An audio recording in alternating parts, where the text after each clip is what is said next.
Coming to the next topic, Guru Ghasidas Tamor Pingla Tiger Reserve. It was notified as 56th Tiger Reserve of India. And how many tiger reserves are there? When it comes to the today, there are 58 tiger reserves and 56th tiger reserve was Guru Ghasidas Tamor Pingla Tiger Reserve, which is located in Chhattisgarh. Why are we discussing specifically about this tiger reserve? Because this is the third largest tiger reserve in India after the Nagarjuna Sagar Srisailam Tiger Reserve, which is located in Andhra Pradesh, and Manas Tiger Reserve, which is located in Assam. And the tiger reserve is also connected to the other tiger reserves located in other states like the Bandhavgarh Tiger Reserve in Madhya Pradesh and the Palamau Tiger Reserve in Jharkhand, right? So this is why you have to interlink the subject and focus on the map pointing. We have already seen in the previous slide itself that Bandhavgarh National Park is located in this area, and then this Guru Ghasidas Tamor Pingla Tiger Reserve is also a close location to this national park, right? But it is located in Madhya Pradesh and this tiger reserve is located in Chhattisgarh. This is what you have to remember. And then next, Project Tiger. When it comes to the tiger reserves, you should also read about Project Tiger. When was Project Tiger launched? It was launched in 1973. Hence, 50 years were completed recently, and as part of this 50 years successful completion of Project Tiger, India and other various countries have also signed an alliance, which is nothing but International Big Cat Alliance. And this was in the news recently because the secretariat of this International Big Cat Alliance to safeguard the 7 big cat species that are alive now was to be established in India. That is why this is also in the news recently. So coming to the next topic, Periyar. What is this Periyar? Periyar is also a national park and also a river that flows in the Kerala region, hence called as lifeline of Kerala. Why it is in the news? Because the Kerala University of Fisheries and Ocean Studies have released a report that this river is fully with ammonia gases and hydrogen sulfide gases and unidentified toxins. It is flooded with all these dangerous toxins and the river is getting polluted, is the report released by this university. Hence it was in the news. And where does the Periyar river originate? It originates from the Shivagiri hills of Western Ghats. You need to remember this is Western Ghats area and the Kerala region. This is where the Periyar river originates, right, and flows through the Periyar National Park, and it flows into the Vembanad Lake and finally into the Arabian Sea. When it comes to the flow or discharge of the rivers, you need to remember some rivers flows into the Arabian Sea and some rivers discharges into the Bay of Bengal. For example, if you take the rivers that flows into the Bay of Bengal, they are Ganga, Brahmaputra and the Godavari, Krishna rivers. All these flows into the Bay of Bengal. When it comes to the Arabian Sea, the Indus river, which is in the news recently because of the India-Pakistan war or the conflicts that is going on, Indus flows into the Arabian Sea. In the same way, Periyar flows into the Arabian Sea. The river Narmada, which flows in the Madhya Pradesh and Gujarat region, also discharges into the Arabian Sea, right? These are all the points you need to remember regarding the discharge of the seas, rivers into the sea.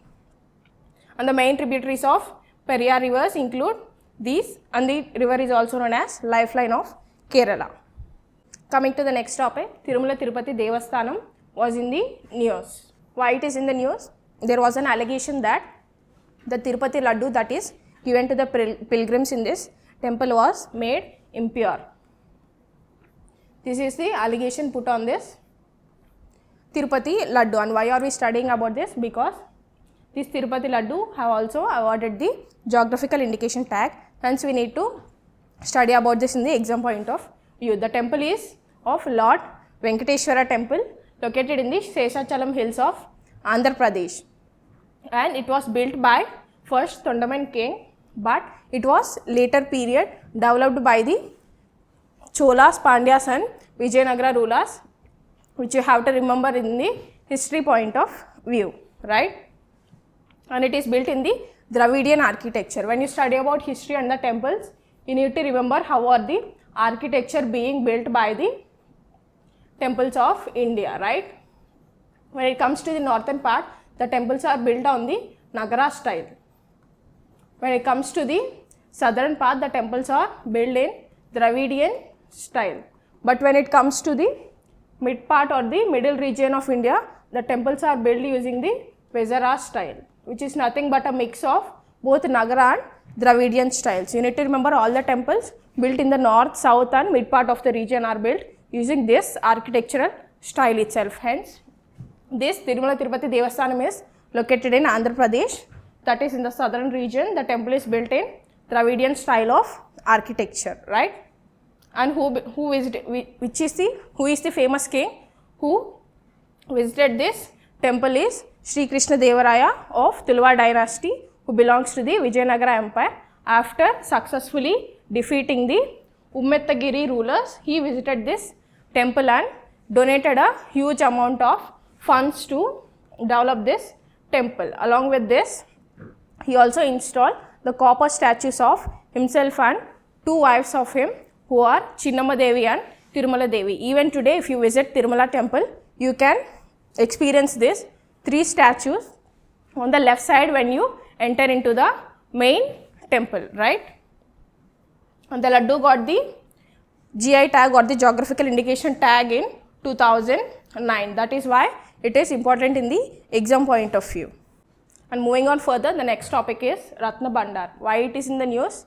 The Puri Jagannath Rath Yatra will be held every year in Puri, that is located in Odisha, and the temple, that is architectural style that is used in building this temple is Kalinga architecture, as you can see in the picture. This is the temple and the outer or the gateways of the temple are in this ways, and this is the Ratna Bandar, where it will be containing two chambers, that is the outer chamber and the inner chamber. The outer chamber is being opened frequently, but the inner chamber was not opened from last 4 decades, which means 40 years. Hence, under the supervision of Justice Vishwanath Rath Committee, this Ratna Bandar was opened recently in 2024. And what did they find in this Ratna Bandar? The jewelry or the ornaments of sibling deities who are worshipped in this temple, that is Jagannath, Balabhadra and goddess Subhadra. Ornaments and jewelry were found in this Ratna Bandar, right? And who built this temple? That is by King Anantavarma Choda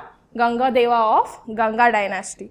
You have to remember all these architectural styles and king names in respect of historical point of view. That is why when a topic is in the news, you have to study about it in the historical importance, its geographical location, and how did it affect to the economy as well. That is how you can complete a topic in all the dimensions, so that you can answer the question however it is asked in the exam, right?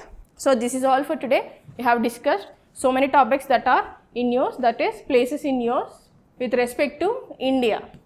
So try to quickly revise all these topics with respect to the historical point of view, geography. All these topics that we have discussed today are related to history, geography, international relations, and then the economy, right? So this is all for today. See you all in our next video. Thank you so much.